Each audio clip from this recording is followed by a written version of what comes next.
என்னுடைய மாமனுக்கு தேக்குமர தேகமடி அம்மா அம்மா.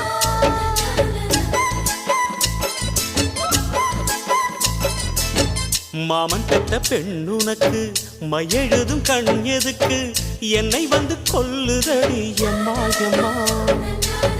ஆத்திலே நான் குளிச்சேன், ஆசையா நீ புடிச்சேன், தோளத்தான் நீ புடிச்சேன், சொர்க்கத்தை நான் புடிச்சேன். அடடா ஒரு அங்குலம் அங்குலமாக நீ ஆசையில் முத்தங்கள் போட அட என்னன்னு சொல்லுவேன் எப்படி சொல்லுவேன் நானே.